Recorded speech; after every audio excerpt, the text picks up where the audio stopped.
until death she didn't hear it. Not at first. At this time of night, the labs were deserted. The whole of Site 120 was practically empty, corridors dim and silent, offices shut, experimental apparatus crouched in shadowy chambers. There were no anomalies contained on site, so the only people left in the compound were a couple of security staff and a 63-year-old researcher, hunched over a bench full of notes and textbooks, a single desk lamp bright against the lab's enveloping darkness. She had always been wrapped up in her work, her colleagues said. There was no one to go home to. She had been with the Foundation for many years, many late nights like this, engrossed in the calculations and correlations spread in front of her. And so she didn't hear the noise, not when it started. A soft, crackling hiss from the far corner of the lab, a sound like wet leaves in a fire. Like whispers from a dried-up throat, just at the edge of hearing. It wasn't until she breathed in the smell, faint but thick with rot, that she started from her work, turned, and noticed the sound. The researcher pulled herself down from her lab stool, that familiar stiffness in her hips an unwelcome reminder of the hours and years she had been in the lab. Absently she pushed her glasses back up and peered across the darkened room. The noise was still there. A few seconds of listening failed to resolve it into anything readily explainable. She had taken 4 steps across the lab when the lamp behind her blinked out. Swallowed in darkness, she froze. The noise had gone. Her breathing had grown rapid and shallow, and she forced 2 deeper breaths before taking out her phone and switching on the torch. After a moment's hesitation, she turned back to the workbench to see what had happened to the light. As the torch beam swung, the first thing she registered was that there was something different on her pile of work. Something foreign. Dark. Wet. Bloody. Her brain caught up. It was a human kidney, complete with ureter and a tangle of blood vessels. It glistened in the torchlight, a crimson stain seeping into the paper beneath it. Her throat grew tight. The noise started again. It was thicker, somehow. Moist. She looked over her shoulder, indecisive. Her brain was blank, reacting without thinking, 1,000 other choices pushed out by the sheer impossibility of that noise, this mangled organ in front of her. Stay here or go there? Almost before she realized, she was walking cautiously across the shadowed room towards the source of the sound. The torch lit up the back wall of the lab, a corner behind the mass spectrometer. A black smear had spread across it, the paint and plaster bubbling and flaking in a slow roil. The whispering sizzle was louder, and the air was heavy with an oily stink of decay. Close to, she could see the surface of the wall had softened, sagging in wet bulges. She hesitated. The hand shot out of the wall faster than thought. Its fingers were broad and gray, sticky with black mucus, grabbing her forearm. Instantly her lab coat started to melt, and as she yanked her arm away the sleeve tore off, disintegrating.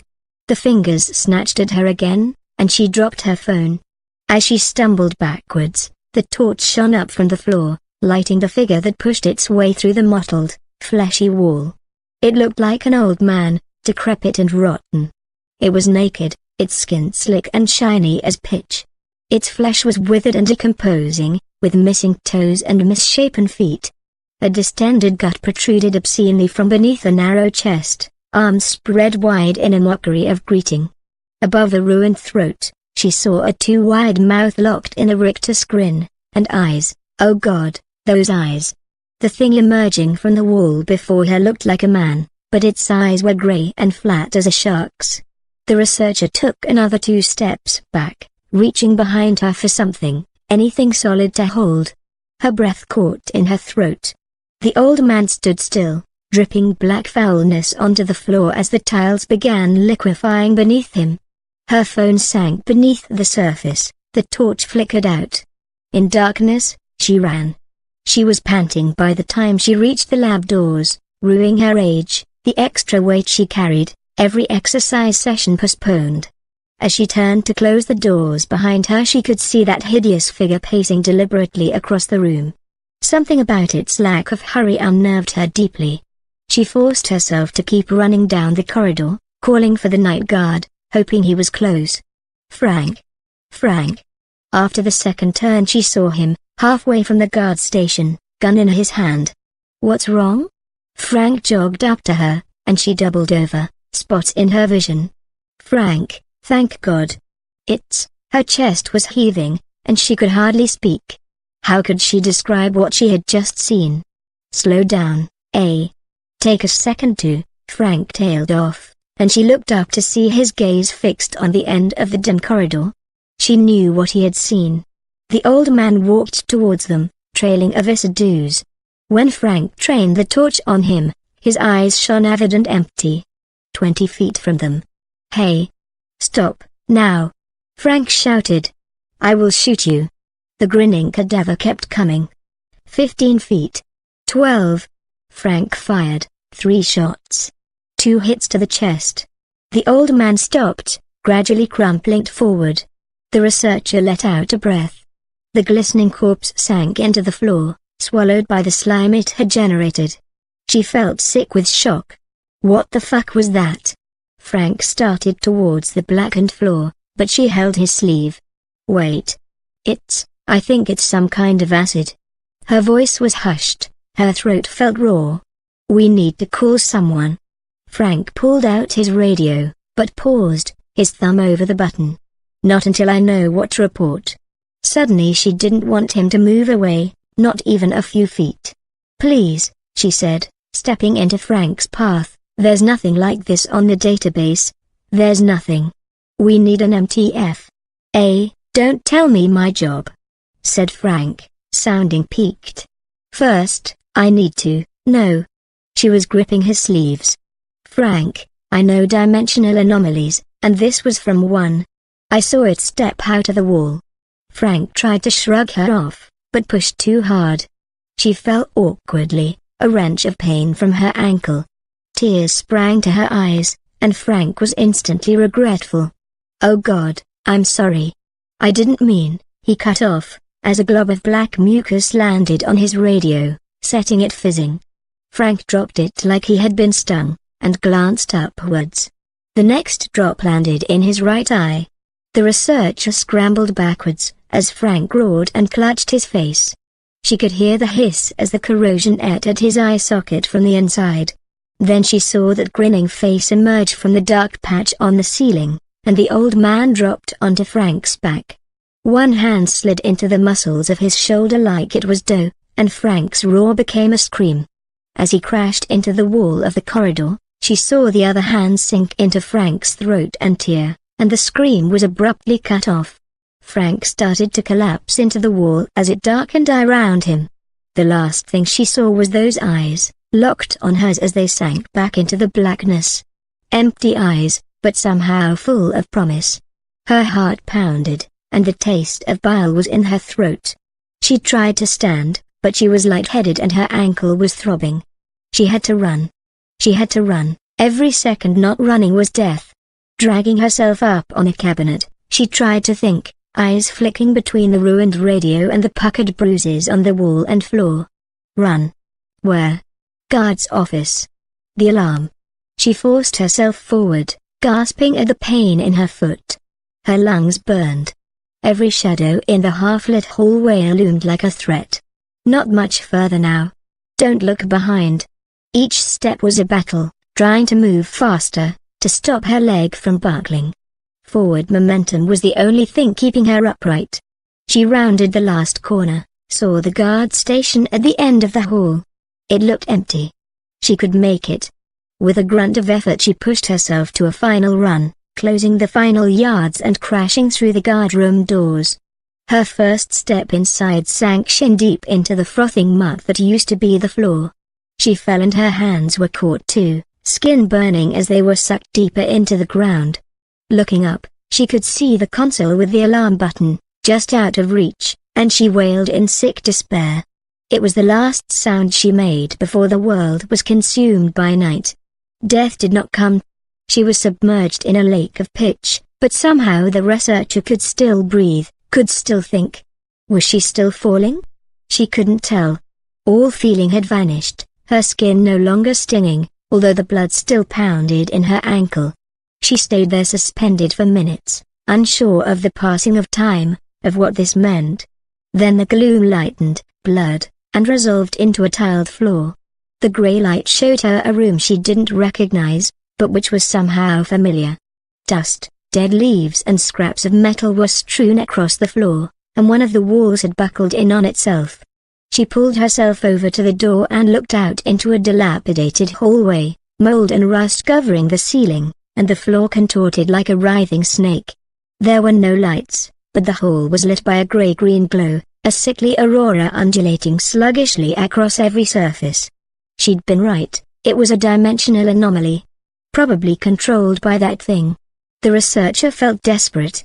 Probably it had made this place or had lived here for years, so it would know every inch. But if she had fallen into it, that meant there was a way out. She just had to keep moving, and she would find it. She limped into the corridor, clambering over collapsed furniture and wiping plaster dust from her hands. There, familiarity of the place snatched at her thoughts, but she tried to ignore them. Keep going forward. Look for an exit. Don't think about what might be behind you. Don't think about Frank. Don't think about that grin, those eyes. A metallic buzzing grew louder, and she realized that it had been there since she arrived in this place. She tried to move faster. A gust of wind blew around her, fetid. Her heart was racing again. This place was familiar, but how? She needed to stop, just for a moment. She grabbed at a door handle, relief flooding her when it opened. She walked into her old apartment, and spun in confusion. This was impossible. The disarray of the halls was gone, everything here was in its proper place. But nothing about this place was proper. She had left this apartment 20 years ago, the building had been torn down. The researcher sped across the room, the need to rest forgotten. Everything here was hers, her books, her furniture. The window showed the same view, an incongruously bright day. How? She raced to the bedroom, her bed made, everything neatly put away. She opened the closet, and the corpses fell out onto her. It was a mountain of decomposing limbs and organs, limp and slick. They slithered down at her under the weight of the pile, trailing gore. She retched at the deep, foul smell of putrescence, flailing wildly to pull herself free. A bloated hand pawed at her leg as it fell, and she felt something slippery and soft under her feet as she stood. This assemblage would have taken dozens of bodies, she thought, still gagging. As it slumped further, it exposed a face she recognized. Frank. A deep hole where his eye had been, and his neck was torn open, black jelly dripping from the flesh. Her eyes scanned the line of his body and saw his leg twisted viciously upwards, exposed bone protruding where the foot had been ripped off. She was trying to hold in a scream when she heard movement from the back of the closet. Without thinking, she ran. Behind her, the sounds of sinewy limbs pulling themselves clear of the corroded wall. She bolted for the door to her apartment, ankles screaming at her. She could feel the old man enter the room, only a few steps back. The metallic buzz constricted around her as she emerged. Staggering down the hallway, realization overwhelmed her. This wasn't some old hospital or school. Her apartment had given her the answer. It was twisted, corrupted, but this was Site 120. She couldn't think about why that was. What it meant right now was that she might know a way out. She took another left turn, skidding on the wet floor and crashing her head on the opposite wall. Her ears rang. The footsteps behind her were louder, closer. She dragged herself onwards, her breath a whimper from the pain in her foot. One more corridor and she should be back to the guard room. She hoped like hell that the dimensional parallels held up. The footsteps grew closer. She could hear the drip of ichor. Her vision grew dark. The hall telescoped in front of her. A hand clutched at her back, her lab coat melting to tatters. The guard room was just ahead. She was exhausted. She couldn't make it. The floor beneath her started to bubble. With a yell, she crashed through the guard room doors again, pushing through the oily puddle behind them and surfacing in the real Site 120. The ghoul was still behind her. She fell hard on the console and slammed her hand down on the alarm. Klaxons blared. and the emergency light flashed. She turned, pushing herself as far as she could into the corner of the console, but the old man had halted in the middle of the room. It was staring at the light. She heard a new noise, like a deep growl. Suddenly she realized that the corpse before her had a lump of new flesh in its throat, bloody and ragged. Frank's throat, she realized, and her stomach dropped. She looked again at the old man, seeing its misshapen carcass, patched and scarred. The old man was still transfixed by the light. Its growl built in intensity. But her mouth went dry. The thing looked at her with its dead eyes. "Oh, Anna," it said, like a sigh. "Anna." She made no sound. Her mind was screaming. The old man took a step towards her. Another step. 5 years, 11 months, 21 days. And 25 more years after that. Falling apart, rebuilding itself, rebuilding its world. For her. It held up its left hand. She could see the mark where the ring had been. She couldn't move. Couldn't breathe. Couldn't think. The old man reached towards her, tenderly holding her cheek. Her skin puckered and liquefied, flesh dripping from her face. It brought its grinning mouth to hers and kissed her, and her teeth became hot wax, fusing and corroding. She screamed then. The old man pressed his kiss harder into her open mouth, his swollen great tongue melting hers and filling her throat with molten muscle and caustic jelly. The last thing she felt was the weight of the two of them, sinking into the floor, locked in a final, burning embrace.